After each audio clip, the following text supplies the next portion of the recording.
Thank you. I would like to start by thank you for the invitation. Thank you for still being here almost 12 hours after the meeting started today. I will present you a work which is in the same line of the one just presented by Luca.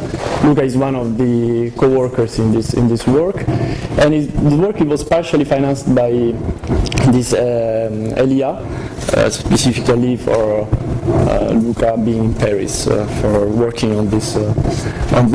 So I will talk about generalized continua, how you can use it in bond biomechanics. We don't have the full results yet, so much our toolbox, but I will focus also on the propagation across a finite heterogeneous interface. So I will start with some introductions and motivations, and then I will focus on back propagation, as Luca did, and on this interface problem. So what are the objectives of this talk? To describe, I want to use a continuum model to describe the high frequency behavior of a multiscale materials such as biological tissue, bio-inspired materials, metamaterials. So it could be trabecular bone, it could be a scaffold. So what I will present today is more like for architectural materials, so it can be applied more to scaffolds than real geometry of trabecular bone, but we are doing also with real geometry. So we want to be able to capture with this continuum model effects like dispersion, backscattering, intrinsic characteristic length, but also some that are more tricky like chirality, specific anisotropy, directivity. We want the continuum model to remember that there is a microstructure underlying. Basic motivations are Curie laws or Normann's principle. If you see a specific invariant symmetry operation on the microstructure, you should expect the same to find the same behavior in the physical law. It means if you see a material that has a certain symmetry, you expect the constitutive tensors to have the same symmetries. And at the same time, it's worth to mention the Hermann theorem that says that, for instance, without reading everything, if you want to describe a material with a fourth symmetry, fold symmetry around an axis, you need at least a fourth order constitutive tensor, and so on. If you want a six-fold axis of symmetry, you need the sixth order constitutive tensor. This is interesting because I will start with some example. For instance, this is an honeycomb, and it has on the axis of the normal to the screen a six-fold symmetry.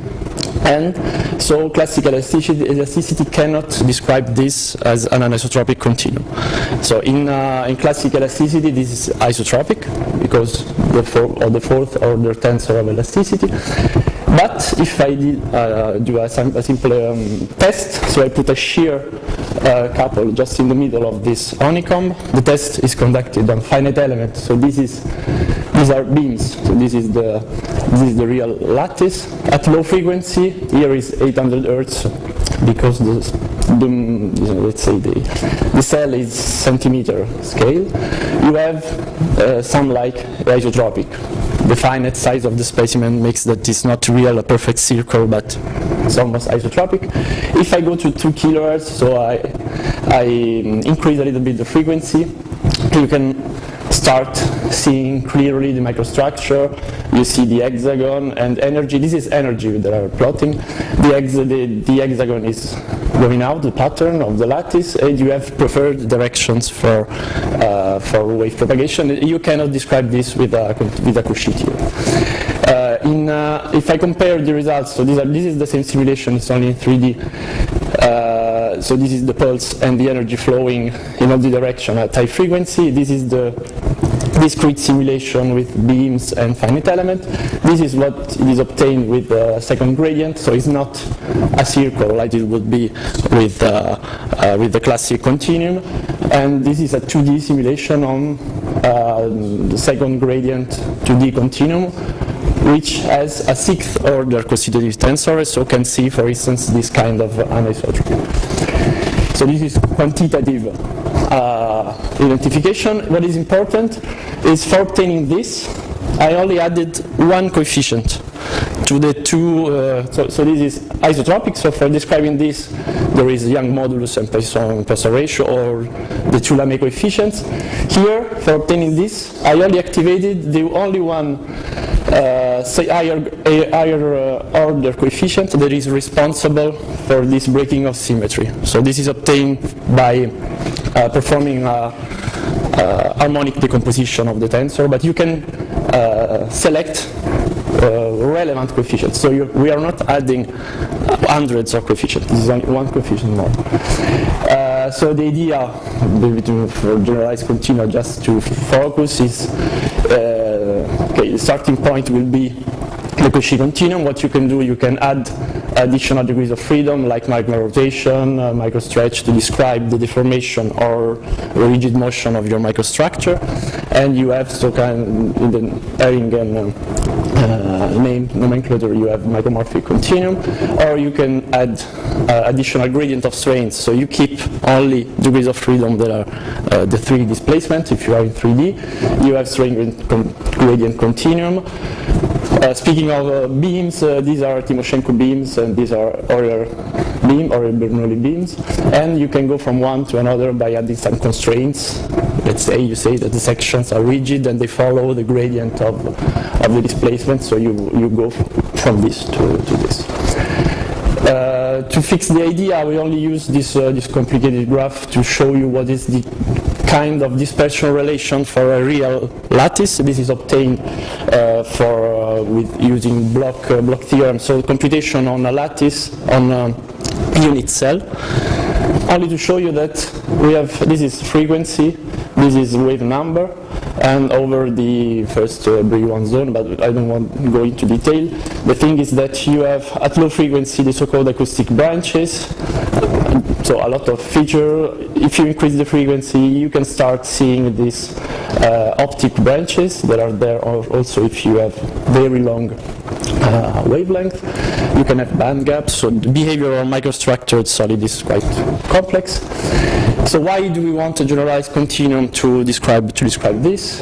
Because if this is the framework, Cauchy continuum is the linear approximation of this curve. So when this curve starts bending, let's say so that the phase velocity starts depending on the frequency.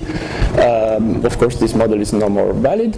So what you can do a micromorphic model. So you can extend this domain by adding additional degrees of freedom that allow for these optic branches, and you extend the limit continuum. You can have directivity, you can have band gaps if you want, but it's not the objective of this talk, because I want to stay in the ultrasonic regime used in bones. So we'll focus more on strain gradient continuum, which cannot describe optic branches because you don't have the additional degrees of freedom. You increase this domain, you increase the limit of the continuum model, so you can go further. You start seeing the bending of this curve. You can see more anisotropy, like the 6th order anisotropy as I mentioned before, and you have a decreased number of parameters. The question is there enough information here, passing from here to here? I want a continuity from here to here. So I want this zone to be a correction, let's say, of the strain gradient model to be a correction of the Cauchy model to increase this zone. Is this just justified? That's the main question. So I will briefly recall the modeling process and what is the interest of this. So it will be a variational modeling. We saw this in Luca's presentation and also before. So we start from the postulation of the energy, perform a phase variation. We obtain the weak form. The interest is also that you can plug this directly into finite element code, even a commercial one like COMSOL, for instance. So it's really straightforward. Then through the application of the divergence theorem, you have strong form boundary condition. I'm showing you this only because if you're not familiar with this, you should know that if you perform, since we have higher gradient, we have multiple application of this divergence theorem. So we have additional terms to boundary conditions, to the bulk equation, to the balance equations, and additional boundary conditions that Luca showed and Francesco also.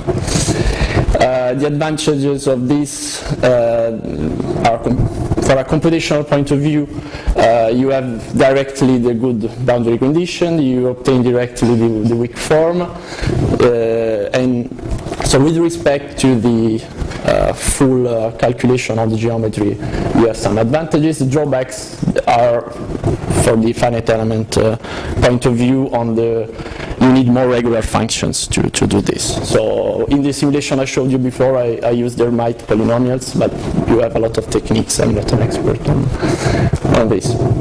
So what is this the model? Luca already showed you some equation for the elastic one. Here I will stay in linear elasticity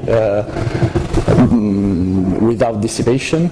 So the starting point is the Cauchy-1 model, so elastic energy, kinetic energy, classic bulk equation, and the traction on the boundary with this constitutive equation. What are we doing? We are adding additional terms in, this is classic, this is the Mindlin, let's say, third form gradient from the 60s. And kinetic energy, so there is this gradient of velocity in the kinetic energy, which adds this microinertia term.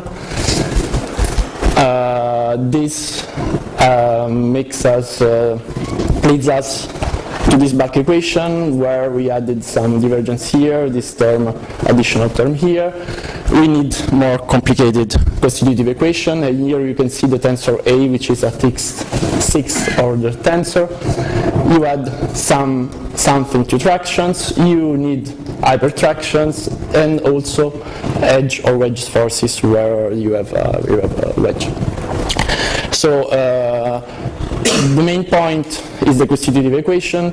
Luckily, we have only with the help of tensor analysis, tensor decomposition with Nicolas Auffret, we find all the representation in 2D and 3D of this, so we know exactly what coefficients are involved and so on.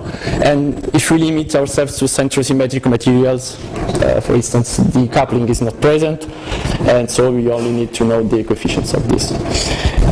The interpretation of this in biomechanics can be helpful because you have more richer boundary conditions. So maybe you can describe better what is happening at the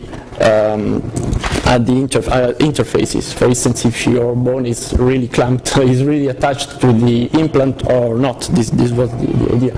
So in the classic continuum, you have this. In the strain gradient continuum, you have the traction depends on the normal, so the effect of having a plane or a non-plane interface counts. You have hypertraction, you have a lot of things more that can be of use in this better described interface problems.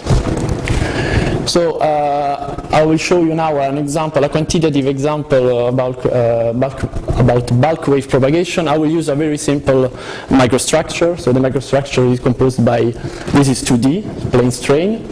So this is composed by holes, what is white is holes, and this like beams. So it is a D4 microstructure in terms of symmetry, and cubic microstructure. And we perform an identification. We found a 1D model representing this continuum for propagation in 1D in this direction. So we placed a plane wave source here of displacement for P waves and S waves, and performed some measure here, and compared the result on the discrete model solved with Cauchy elasticity on the real geometry with finite element with the 1D model.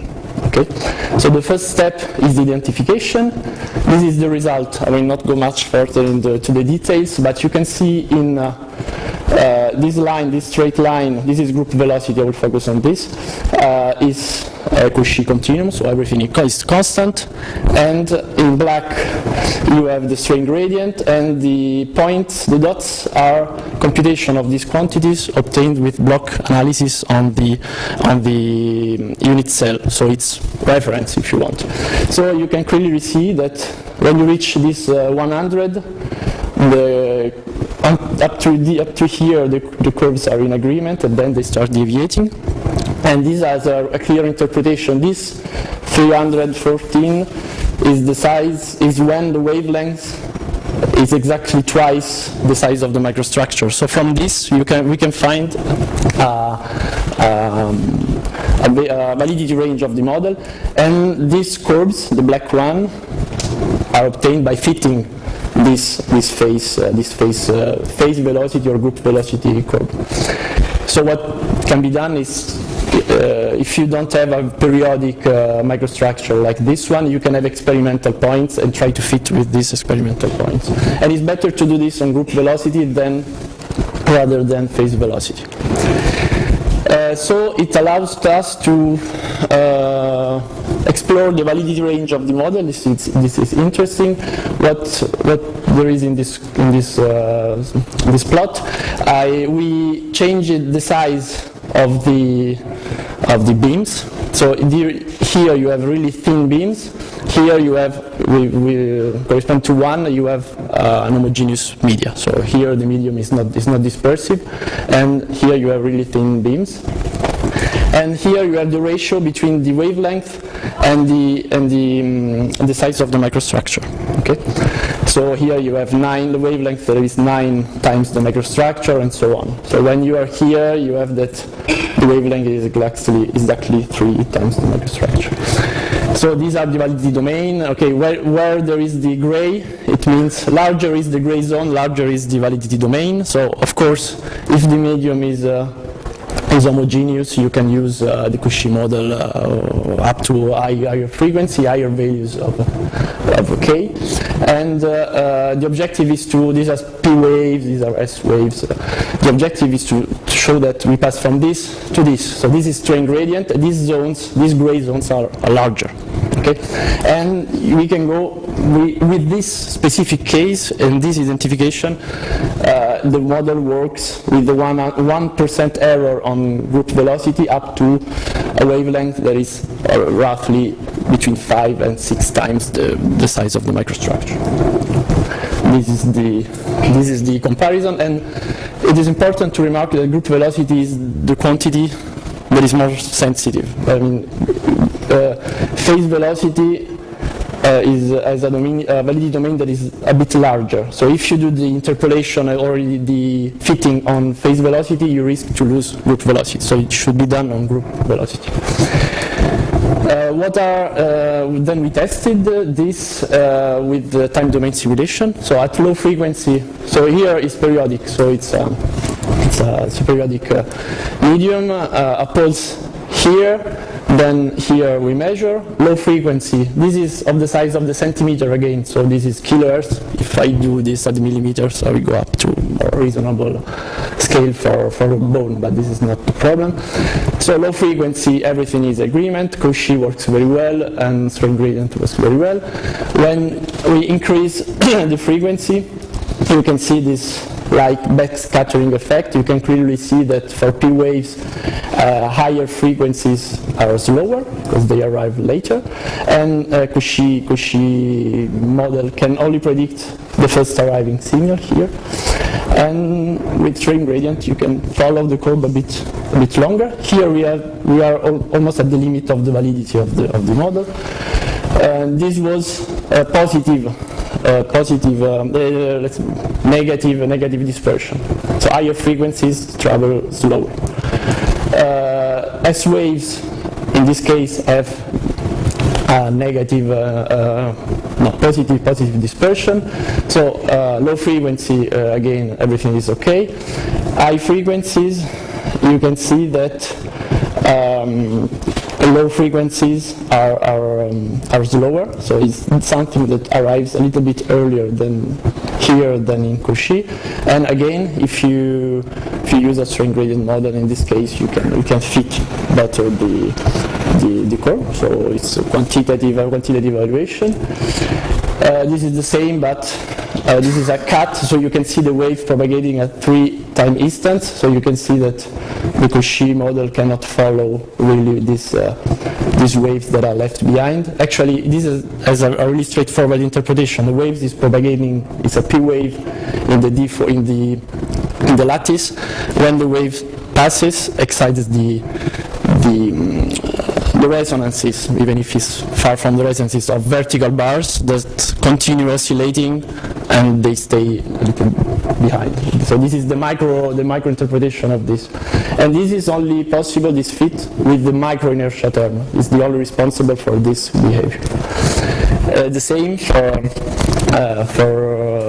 S wave. These times the wave should be a bit faster, and here we can see that the effect is quite well captured. So in bulk, in this case, of course, the choice of the model depends on the microstructure. So in this case, we had a square microstructure. We performed, we looked at the microstructure, so we could choose the right constitutive coefficients depending on the symmetries of the microstructure. Then we fitted. We obtained some parameters.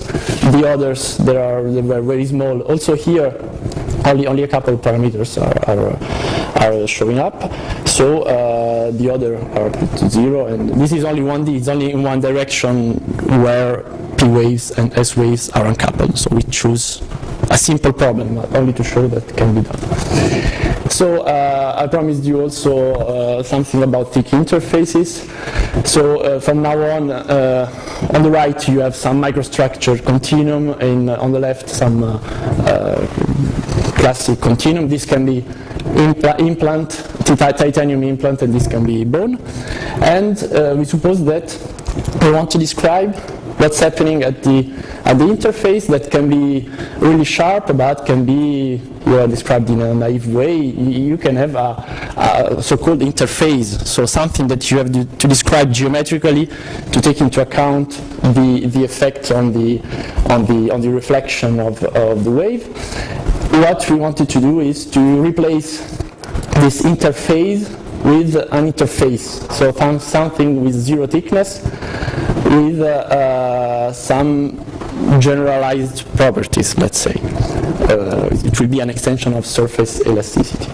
And on the right, since this is a microstructure continuum, you have a generalized strain gradient continuum, but this is not the objective. The interest of doing this is that if you have a really thin interface in your problem, you need to do mesh refinement. This has consequences on the discretization in the time domain for the CFL. So replacing some geometrical details with an interface condition, it could be really useful. So what is the idea? So we allow for a jump of the displacement. We have a classic, let's say, elastic properties for this surface, what is known since out of years. So here I designed springs, but this is a tensor, so that can be shear or everything that is elastic and concentrated. What is new in this model is that we consider inertial properties of this interface. Here I only pictured some masses concentrated here, but that's not the point. We have a link here. It seems a bit complicated, but we have some concentrated on the 2D inertial properties of the surface. So concentrated masses here, and most of all a coupling between the two masses. Okay. And this adds new terms on our boundary conditions, because now we have also a surface energy for which we have to do all the divergence and so on. And so we applied to a case study. So we have a finite element simulation where we described this kind of interface. So implant here, bone here, and eta controls the slope of this transition zone. And so we make it vary. and we compare the reflection coefficient for the two cases, and also with the standard elastic surface model. So when for this configuration, when the slope is very high, so you don't have a lot of. This is the profile of the density. Sorry, I didn't specify. And the Young modulus follows this profile. So when you have this configuration, everything almost follows. If you see that surface energy is a bit out of you have an error that is greater. But if you start increasing this effect, you see that our model follows very well the red one, the black one, the finite element computation, and the other one, the classic, let's say, surface elasticity model is only valid at very low frequencies, and it is the same for all the three. Sorry. Also for this case, it's a bit limited. This is a surface model that is suitable when the interface is softer than the two materials usually. Otherwise, you have some membrane effects and so on. And so this is the error. So with our model, we can go up to the interface is 100 microns in this case, up to this. Frequency without error, with less than 5% error, for instance. If you use the other model, you have 40% error at this time, and if you use a perfect interface, you have 100% error. So that's all. I hope I am on time, and I'll let you read the conclusions. So you're tired, and I accept your questions if you have.